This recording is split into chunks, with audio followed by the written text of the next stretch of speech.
So, as I say, I want to make a series of 4 wall-mounted shelving units with some built-in drawers in the bottom. About the size of a kitchen wall unit, but not as deep, because I'm storing those bottles and tins and things. Now, I can't actually make joints yet properly, bit cack-handed. How do I do that? The answer is I mod it. And I mod it using stuff from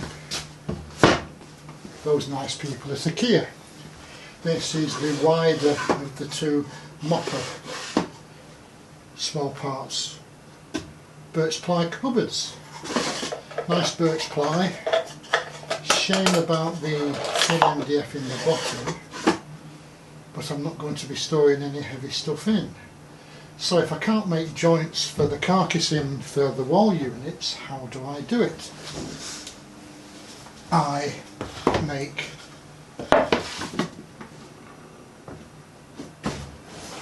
top and bottom in 12mm birch ply. That forms the bottom shelf and 2 more shelves.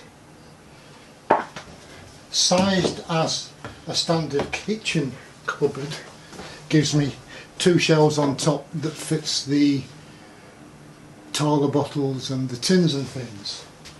How do I make these joints when, as I say, I can't make proper right angle cuts and joints as yet?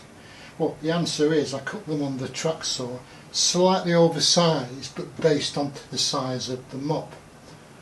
So that's the side, another side, and then I glue and screw butt joints in at the extra levels. But the Moppe gives me the basic layout and squareness of the wall unit. I cut the ply slightly oversized for the back and ends, and then I just glue them down top and bottom here, and then sand the ends flush and straight with the Moppe unit. Then I can pre-drill in the right points. Countersink, little 25mm number 6 silver screws, either 3 or 5 in each. The butt joint. Lots of glue, and the whole thing's Bob's your uncle. Let's get started.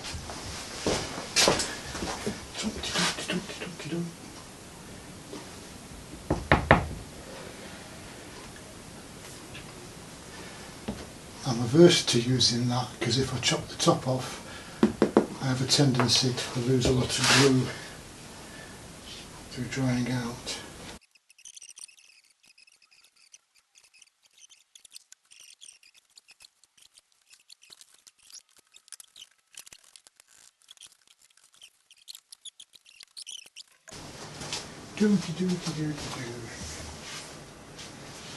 Where are you, Craig Square?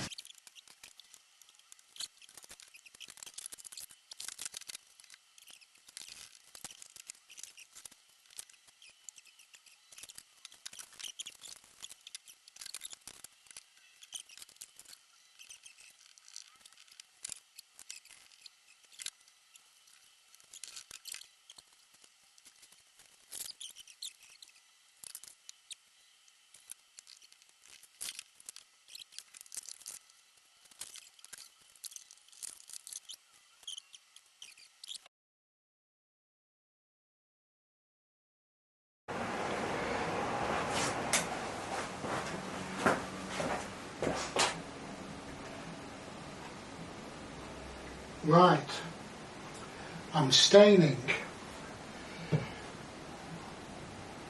these adopted cupboard shelving.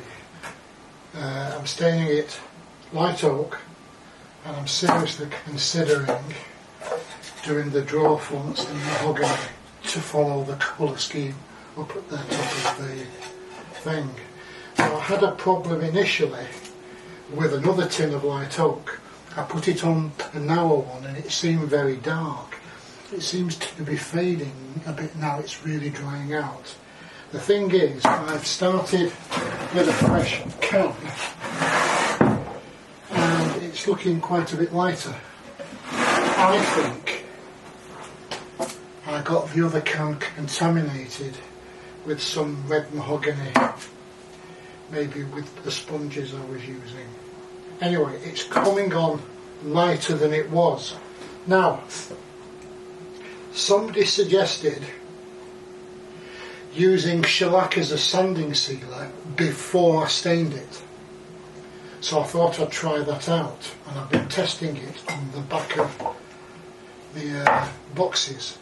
Now that's not the same ply as the 12mm ply for the carcass, but with sanding sealer, with sanding sealer, without sanding sealer. So it is affecting it and it's lightening it up.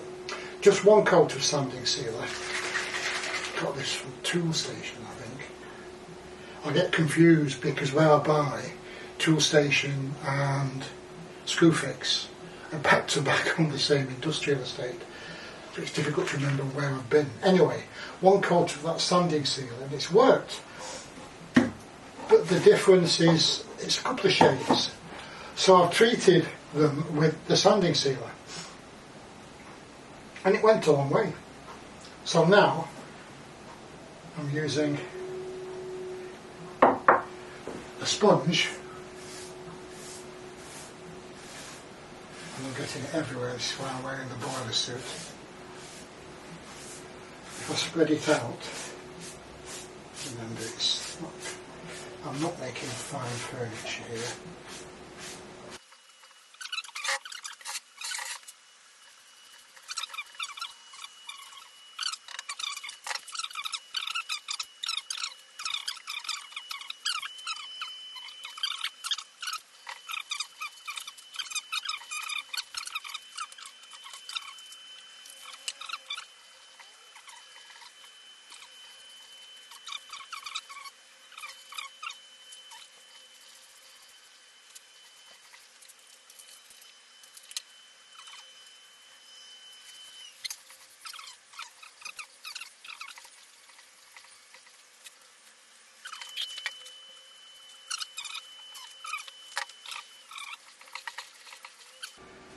I'm going to let that dry and then I'm going to give it a very light sanding, more of a deburr I think, and then give it a coat of,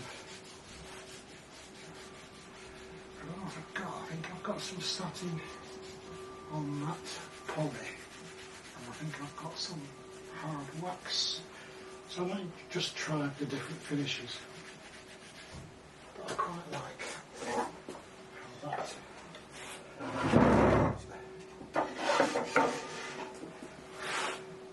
It shows, especially when they've got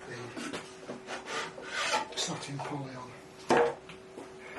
So that'll go in with the rest of the cobbled together videos about these. I've got the French cleats to go on and I know where they're going.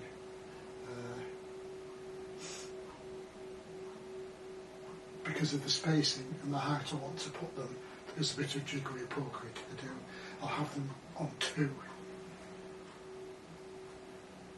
And probably the main one will be lower down to fix in with the strength of that box, and then these screwed back. It'll be belts and braces anyway, so there you go. Catch you in a bit.